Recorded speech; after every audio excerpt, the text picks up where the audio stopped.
Welcome to Disha TV.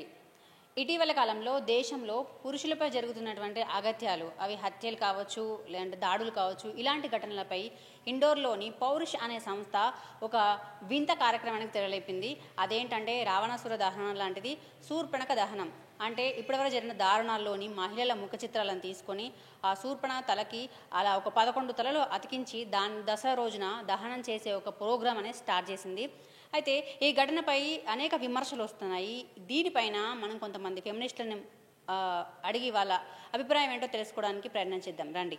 So ఇండోర్లో పౌరుష్ అనే సంస్థ వాళ్ళు చేయాలనుకున్న ఈ శూర్పణఖ దహనం అనేది చాలా కొత్తగా ఉంది. ఇంతవరకు ఎప్పుడు వినలేదు అట్లాంటిది. సరే, ఆడవాళ్ళు తప్పులు చేయట్లేదంటే చేస్తున్నారు, కానీ దాన్ని పాయింట్అవుట్ చేయాల్సిన పద్ధతి ఇది కాదు. మరి ఇంకోటి ఏంటి, ఇప్పుడు వీళ్ళు మగవాళ్ళు బాధితులు అనే పర్స్పెక్టివ్ తీసుకొద్దాం అనుకున్నప్పుడు ఒట్టి ఆడవాళ్ళు బాధ పెట్టినప్పుడు మాత్రమే మగవాళ్ళు బాధితులా, వేరే సందర్భాల్లో కాదా? మతం పేరు మీద, కులం పేరు మీద ఇంతమంది చంపుతున్నారు మగవాళ్ళని, బీఫ్ విజిలాంటిజం పేరు మీద చంపుతున్నారు. మళ్ళీ వీళ్ళందరూ బాధితులు కదా, అప్పుడు ఎక్కడ పోతారు ఈ పౌరుష అనే సంస్థ వాళ్ళు? ఒట్టి ఆడవాళ్ళు బాధ పెడితేనే బాధనా? అంటే వీళ్ళకి ఏంటి అంటే మేల్ సుప్రమసీ మాత్రమే వాళ్ళకి, వాళ్ళ ఇంటెన్షన్, వాళ్ళ టార్గెట్ అంతే.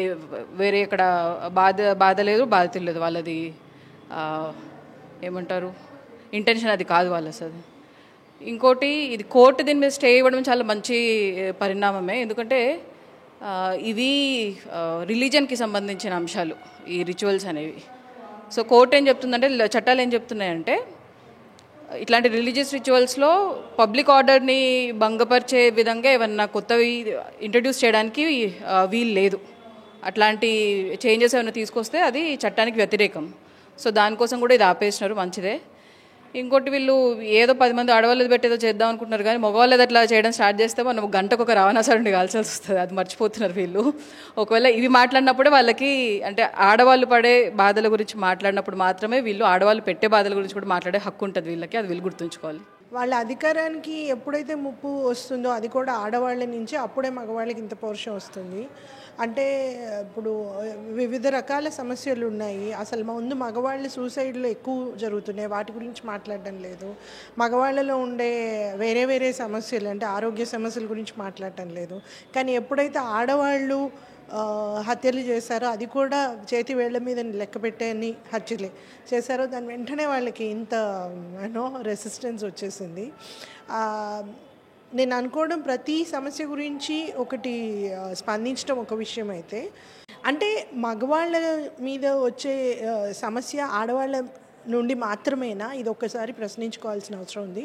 రకరకాల సమస్యలు ఉన్నాయి అందరికీ కూడా. మగవారికి స్పెసిఫిక్గా చూసుకుంటే మరి ఆడవారి వలన మాత్రమే చనిపోవడం లేదు కదా, రకరకాల కారణాల వల్ల చనిపోతున్నారు. మరి ఆ కారణాల మీద కూడా ఇదే విధమైన రెసిస్టెన్స్ వస్తుందా, లేదా ఆడవాళ్ళు ఇటువంటి హత్యలు చేస్తున్నారు కాబట్టి, వారి అధికారానికి ముప్పు ఉంది కాబట్టి మాత్రమే మగవారు ఈ సందర్భాల్లో రెస్పాండ్ అవుతున్నారా అనేది ప్రశ్నించుకోవాలి మనము. ఇప్పటికీ అయిన హత్యలు 11 అనుకుంటా ఈ ఏడాదిలో. కానీ ఆ లెక్కలో చూసుకుంటే కనుక, మనము విమెన్ మీద జరిగిన క్రైమ్ రికార్డ్స్ చూసుకుంటే ఈ సంవత్సరంలోనే ఎన్ని జరిగినాయి, లేదా ఈ 5 సంవత్సరాల్లో ఎన్ని జరిగినాయి, లేదా ఈ దశాబ్దంలో ఎన్ని జరిగినాయి, 20 ఏళ్లలో 30 ఏళ్లలో అలా చూసుకుంటే కనుక లెక్కలేనన్ని ఉన్నాయి. మరి వాటి సంగతి ఏం చేద్దాము, ఆ విషయాలు కూడా మాట్లాడితే బాగుంటుంది. అంటే ఇది ఫెయిరా అన్ఫెయిర్ అని మాట్లాడుకునే ముందు, వాళ్ళు తప్పులు ఇప్పుడు చేయగలుగుతున్నారు. ప్లస్ ఇది సోషల్ మీడియా జనరేషన్ కాబట్టి ఇక్కడ న్యూస్ ఉన్నా, ఇక్కడున్న న్యూస్ ఎక్కడికో స్ప్రెడ్ అయిపోతుంది. సో దానివల్ల ఏమనిపిస్తుందంటే, ఓకే మహిళలంతా అలాగే తయారైపోతున్నారు అనే ఒక జనరలైజ్ థింగ్ వచ్చేస్తుంది అందరిలో. ఇప్పుడు అందరికీ ఉంటుంది. ఇప్పుడు నాకు ఫ్రెండ్స్తో మాట్లాడినప్పుడు అలాగే అనిపిస్తుంది. So what I feel is, what those women did is unfair. వాళ్ళు చేసింది తప్పే, కానీ అదేదో వాళ్ళని తీసుకొచ్చి వాళ్ళ ఫేసెస్లో అక్కడ పెట్టి రావణ దహనం బదులు శూర్పణఖ దహనం అని 10 ఫేసెస్లో వాళ్ళ ఫేసెస్ పెట్టి చేయడం అనేది, అది ఎంతవరకు కరెక్ట్ అనేది మీరు ఒకసారి ఆలోచించండి. అది మనం ఏం చేస్తున్నాము, జనరలైజ్ చేసేస్తున్నాము. అంటే అక్కడ ఆడవాళ్ళ ఫేసెస్ మనం పెట్టేసినప్పుడు అందరు ఎలా అనుకుంటారు అంటే, అది జనరలైజ్గా అందరి ఆడవాళ్ళని చూపించినట్టు ఉంటుంది. సో అలా ఎలా ఉంటుంది బ్రో అని అంటే, ఇప్పుడు మనం రాముడి ఫేసెస్లో కొంతమంది ఆడవాళ్ళని మర్డర్ చేసిన ఫేసెస్ ఇప్పుడు పెట్టలేదుగా. చూడండి ఎప్పుడైనా. అలా అయితే ఎవరిని పెట్టలేదు ఇప్పుడు వరకు. ఇప్పుడు విజయ మాల్యా కానీ ఇలాంటి వాళ్ళది కూడా మనం పెట్టి ఇప్పుడు దానం చేయలేదు. సో ఇలా చేయడం వల్ల జనరలైజ్ చేస్తున్నాము అనేది వచ్చేస్తుంది. సో ఇది అన్ఫేర్ అండ్ ఇది రాంగ్ అన్నారు, చాలా రాంగ్. అఫ్ కోర్స్ ప్రతి ఒక్కరు మేల్ ఈగో ఉంటుంది. ఇది ఎక్కడి నుంచి వచ్చింది అంటే ఇప్పుడు ఆ ఇండోర్లో వాళ్ళ పురుష సంఘం అనేది మేల్కి ప్రాబ్లం జరుగుతుంది. సో మేల్స్కి ప్రాబ్లం జరగట్లేదు అని ఏం లేదు, ఇక్కడ జరుగుతున్నాయి.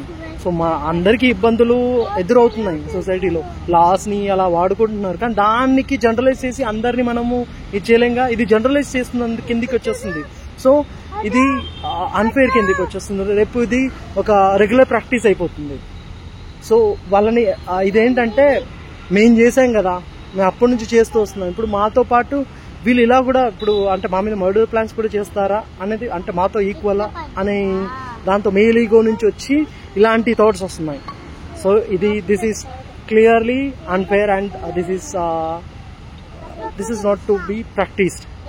అంతే, ఇది ప్రాక్టీస్లో ఎప్పుడు ఉండకూడదు, ఇది రాంగ్ ఇది. సో వాళ్ళని చేసిన వాళ్ళని వాళ్ళకి శిక్ష పడుతుంది, వాళ్ళు ఎలాగో జస్టిస్ ఉంది అది చూసుకుంటుంది. కానీ మనం చేసి ఆ ఫోటోలు పెట్టి అది చేయడం అనేది అది wrong. So as a male I'm saying it's wrong.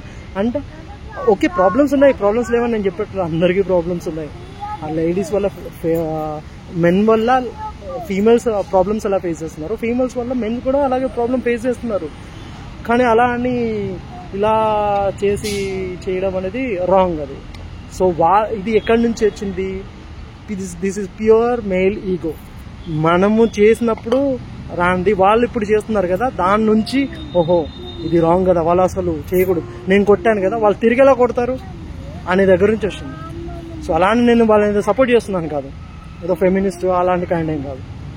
కాకపోతే దిస్ ఈస్ అలా జనరలైజ్ చేయకూడదు. మన ఇంట్లో ఆడవాళ్ళు ఉంటారు, ఇప్పుడు అలా చేసినప్పుడు ఇప్పుడు మన ఇంట్లో ఆడవాళ్ళు ఒకసారి వెనక్కి తిరిగి చూసుకోండి, అమ్మ కూతురు మా భార్య పిల్లలు అందరూ ఉంటారు, చెల్లెలు. సో అందరు అలాగే ఉంటారని నేను గ్యారంటీ ఏం లేగా. సో అలాంటప్పుడు ఒకసారి ఆలోచించండి. సో అందరూ రాంగ్ అనేం లేదు కదా. Yeah, thank you. సో ఇదండి దేశంలో పురుషుల పైన జరుగుతున్నటువంటి అఘాయిత్యాలపై ఫెమినిస్టులు ఏమనుకుంటున్నారో చూశారు కదా. సో ఈ ఘటనపై అంటే ఈ పౌరుషణ సంస్థ చేసినటువంటి ఈ నిరసన ఘటన కావచ్చు, లేకపోతే ఇలాంటి ఒక వింత ఘటన కావచ్చు, దీని మీద మీరేమంటారో కమెంట్ చేయండి.